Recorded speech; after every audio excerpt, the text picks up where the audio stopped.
Hair is looking a little radishy today. Hello friends and welcome back to my shop. This week has been a crazy week because I wanted to release a pre-order form for ordering my pens.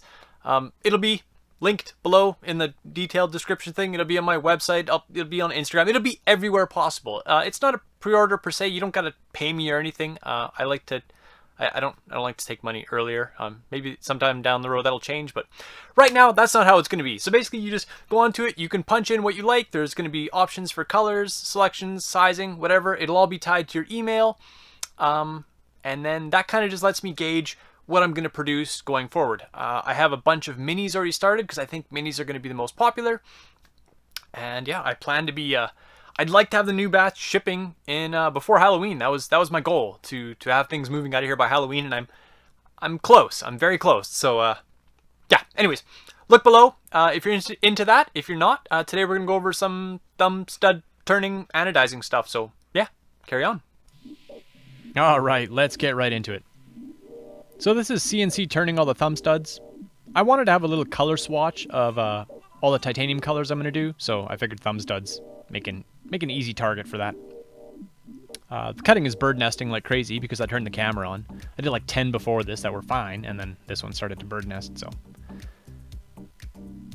for the inserts I use, I actually oh wait, look at that. See that parting? Whew. Parting on that lathe is awesome. High speed steel too. I don't know why it works so well. We'll do it again later. But anyways, this little diamond disc I use, and I just cut into the carbide. I cut it a little bit sharper. I leave the nose radius, so I know what that is, still from the stock insert. But just cutting it a little sharper like that just reduces tool pressure. I'm not going to make use of that chip breaker anyways. I can't put enough tool pressure into it. So I just grind my own. Stoning the edge to polish it. Totally the wrong stone I'm using there. I'm just cutting into the stone. I'm not doing anything to the carbide there. So I just grabbed a little piece of Grundium I had sitting around on my desk here, a little wheel. That one there, yeah. And I just put a light polish onto the cutting portion. You'll see in the next shot, you only polish the edge that does the cutting, and it's a very, very small point. You can see where the light catches it right there. That little itty bitty polished edge. And it just helps it last longer between sharpenings.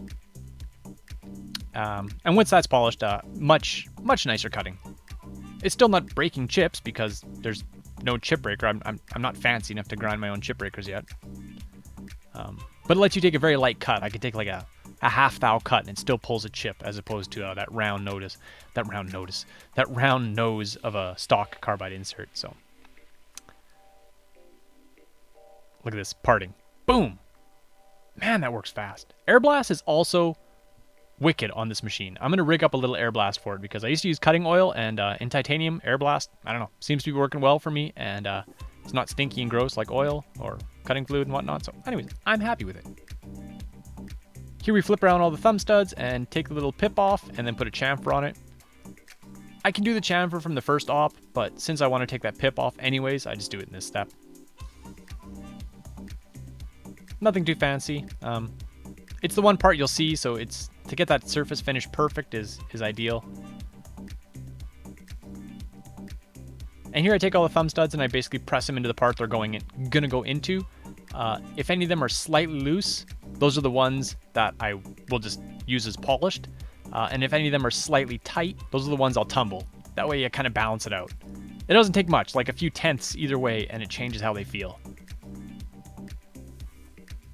To get that face really nice, I just put a 1/8 collet into the little Proxon tool there, and then just rub it against a piece of Kratex rubber. I found a good source of Kratex now. That it definitely is better than the other stuff I'd bought. Lets you basically take all the burrs off without introducing a secondary burr. And I have some light sandpaper there too if there's some excessive tooling marks that I could just buff down and make nice and pretty. This process goes quick, especially when you have like 25 of them. I was able to bang through them pretty fast. So this section of the video was going to be a bit of a tutorial on how to do some really safe anodizing. A 9-volt battery-based anodizing system is almost impossible to hurt yourself with and can usually give you really good results. I've had great results getting everything from the low voltage colors like the purples and blues you'll see here at the start of the video, all the way up to like teals and toxic green. I mean, my earrings are titanium, and I anodized those toxic green with this exact system maybe a year or so ago. But today, I could not get it to work. I'm gonna equate that to that battery bank being like a year old. I've used it to anodize a bunch of parts. I never go to the greens. I'm always messing around in the blue and purple range because I find those the prettiest and the punchiest looking colors. So I haven't really messed with going that high in the past, and I had nothing but troubles.